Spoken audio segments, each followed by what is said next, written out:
La femme maghrébine porte souvent le poids de l'honneur familial sur ses épaules. On lui fait croire qu'une action qui engage son individualité engage réellement la collectivité, comme si réellement elle n'était jamais seule. Plusieurs rappellent qu'il est possible de s'émanciper, mais seulement dans le respect de la bonne morale. Mais rappelons-nous que les règles entourant la bonne morale sont souvent une construction culturelle et non religieuse.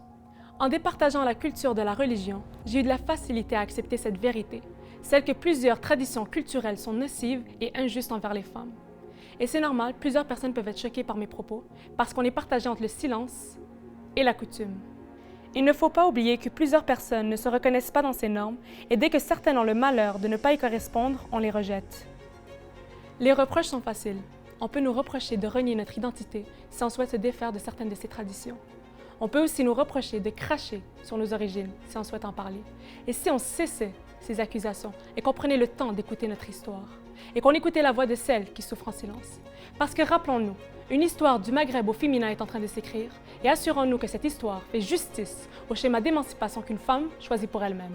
Plusieurs personnes de notre communauté réduisent la femme à un stéréotype partagé, celle dans laquelle, par son art de séduire et sa ruse, elle crée le désordre et la tension au sein d'un groupe. Non seulement ce stéréotype déprécie la valeur de la femme, mais contribue à son objectification et son hypersexualisation. On fait croire qu'une femme qui jouit d'une grande liberté est source de malaise pour l'homme, alors que ce n'est pas du tout le cas. Il est temps pour nous de s'interroger individuellement sur ce stéréotype pour ne pas léguer un héritage empoisonné aux futures générations. Parce qu'une femme représente la puissance et rien ne peut éteindre son feu, peu importe les tentatives de ceux qui souhaitent la déshumaniser. Plusieurs personnes croient que la femme est un trésor qui sauvegarde l'honneur de la famille. Et on ne peut pas parler d'honneur de la famille sans parler de virginité. Plusieurs traditions culturelles réduisent la valeur de la femme à son hymen. Mais il faut cesser d'entretenir un discours dans lequel la valeur marchande d'une femme se réduit à un hymen intact ou perforé, parce qu'en aucun cas, la virginité est un argument rationnel et logique pour justifier la supériorité ou l'infériorité d'une femme par rapport à une autre. Et ce n'est pas un discours seulement entretenu par des hommes, mais aussi par certaines femmes. Mais il faut se rappeler de plusieurs faits scientifiques entourant l'hymen, sachant que plusieurs personnes n'ont pas d'hymen à la naissance, que la taille de l'hymen varie d'une personne à l'autre, peut se rompre ou non lors de la première pénétration et n'occasionne pas toujours un saignement, et peut aussi se rompre sans rapport sexuel. Et tous les scénarios nommés précédemment sont normaux et s'appuient sur des faits scientifiques. J'aimerais aussi rappeler qu'une femme décide son schéma d'émancipation et il faut cesser d'entretenir un discours dans lequel on décide pour une autre femme si son outil d'émancipation est valable ou non. Ça s'applique aussi aux femmes qui croient que le voile est synonyme d'oppression. Et ce discours commence à devenir sérieusement lourd. Il faut cesser d'infantiliser la femme et de lui faire croire qu'elle n'est pas digne de faire des choix. Parce qu'une femme, qu'elle porte le voile ou une mini-jupe, qu'elle porte du make-up ou pas de make-up, qu'elle porte une robe moulante ou une robe modeste, laissons les femmes choisir leur rapport à la liberté.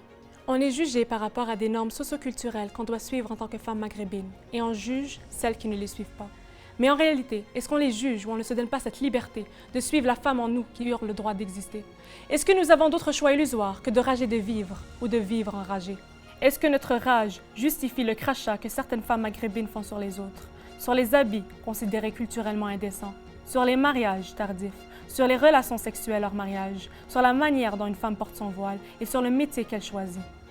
À quel point sommes-nous émancipés si nous sommes complices d'un système patriarcal qui rabaisse et infantilise la femme, un système patriarcal universel qui dépasse les frontières du Maghreb?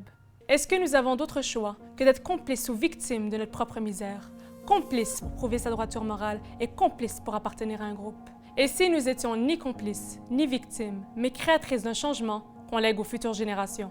Chaque femme qui a changé le monde a bravé un interdit, celui de se dissocier des critères attendus en tant que femme. Si Simone Veil avait écouté ceux qui lui demandaient d'être passive, elle n'aurait jamais été la première présidente du Parlement européen. Si Kahina, une femme amazigh, avait écouté ceux qui disaient qu'une femme ne peut pas diriger un peuple, elle n'aurait jamais été une reine guerrière et chef militaire qui a unifié le Maghreb. Si Fatima avait écouté ceux qui disaient qu'une femme est une citoyenne de seconde classe, elle n'aurait jamais fondé la première université au monde, située au Maroc. Chaque femme maghrébine a une histoire. Il est temps d'écrire la nôtre, en dehors de ces caméras de surveillance culturelle.